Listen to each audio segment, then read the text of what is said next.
Good afternoon. Today we will be talking about characteristics and elements of business letters. Okay, so business letter is one of the vital components in the success of a business. So dili gina siya ikalalis o sa gina siya sa mga component uh, ang business letter to make a business successful. Now, to ensure that we are writing an effective business letter, there are 10 C's that we should consider. Okay, so first let's talk about completeness. Okay, so diba nag-discuss naman before sa 7 C's in effective communication. Now this is different because there are 10 C's of, these are 10 C's of business letter or effective business letter. Okay, so completeness. Okay, this refers to the inclusion of complete information. Now, the business letter should answer the WH question. Okay, so the who, the what, the when, the where, and the how to produce a good and complete business letter. So, mo na atong timanan. Incompleteness. Second is correctness. Okay, so this refers to the correct grammar, punctuation, spacing, information, and structure. It also refers to the correct format of a business letter. So later on, mag-discuss rata ng format of a business letter. Now, to attain correctness, double-check the spelling of the names, the address, the address of the letter that you are sending to, verify numbers and amounts, and always check the dictionary. Well, in business letter writing, we use technology. So we use computer or laptop. So it's easier kay mo detect man na kung wrong ang imong spelling, 'di ba? Or kung wrong ang imong grammar. So that's the advantage also of using technology in business letter writing. Okay. Next is conciseness. Okay, so this refers to being direct and brief without compromising the complete idea. So, concise na siya, direct, but dili nimo i-compromise ang complete idea. It should also not include unnecessary information which might confuse the reader. Okay, so these are examples. So instead of saying at the present time, you will just say now. So direct, no? Instead of saying prior to, just say before.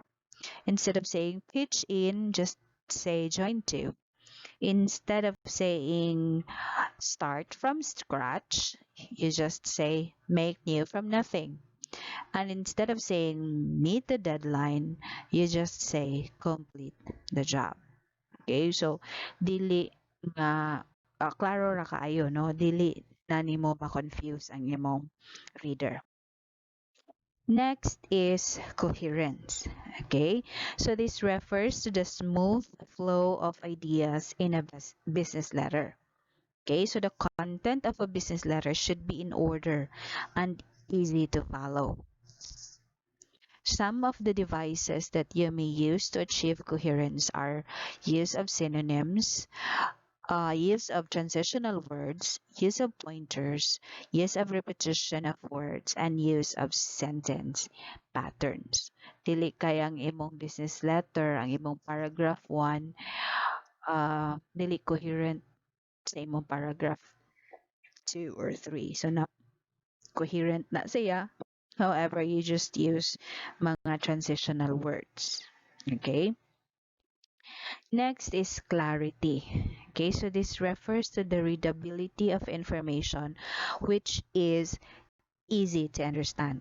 Now, we should bear in our minds that simple words are more preferred than complex ones. So, in business letter writing, kinahanglan raana simple words. So no need of using mga highfalutin words or mga big words nga kanang words nga ikaw ray nakasabot. No, so di na pwede sa business letter writing. Okay. Next is concreteness. Okay, so this refers to the use of specific words, not general words. No? So, example, instead of saying return of investment, say profit. Simple na siya, specific. Instead of saying market penetration, you just say successful selling. No, so mas ano siya, mas specific and mas easier to understand. Next is courteousness. Okay, so this refers to the politeness of the tone of the business letter. Now, being friendly by showing positive approach is the key for a successful communication in business. Okay, so these are examples of negative and positive words.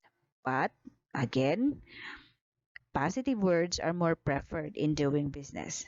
Okay, so examples sa negative vis-a-vis positive: sad, glad; agree, disagree; delay, early; demand, request. Okay, again, positive words are more preferred in business letter writing. Next is consideration.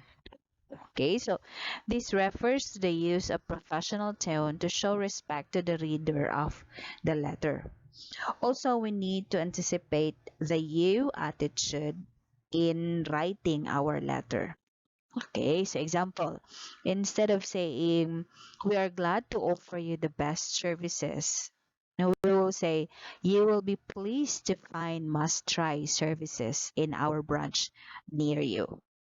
Okay, so again, in consideration, we should anticipate the you attitude. Next is consistency. Okay, so this refers to the uniformity of the time and style of the writer of a business letter. And then we have credibility. This refers to the personality of the writer as himself, which might reflect on his writing. So bisan pa og business letter writing na siya, mailhan ra gihapon na ang atong personality or ang personality sa writer. No, mo reflect na how by the choice of words nga gipanggamit in writing the letter. Okay. Elements of a business letter. Now, because business letter is part of communication, it also follows the communication process. Now, we know that there are three elements in the communication process, and these are also present in business letter writing. Okay, so there should be a sender. Now, the sender of the letter is the one who is writing it. Kaya ba naman taani? It is one of the protocols in business writing that the receiver of the letter should be known by the sender. So again, dili pwede nga moingon ra kag to whom it may concern, no? So the complete name, position, as well as the address of the receiver should be included in the letter. The sender or writer must also be knowledgeable in basic grammar, punctuation, spelling, and mechanic skills so that he might build a good impression to the receiver of the letter. Then we have the message. Okay, so the message is very important in the communication process because it is the reason that moves the sender to start the communication process. So kung walay message, nganong magpadapa man og letter ang sender. Okay, the message of the letter should be well written, simple, and understandable. The message should be direct and persuasive and should avoid including unnecessary information. It should be concise and complete so that everything you want to say is included. Then lastly, we have the receiver. Okay, so the receiver of the letter completes the elements of communication process. Now, the main role of the receiver is to carefully decode the message of a business letter and provide a feedback that will complete the entire communication process. Okay.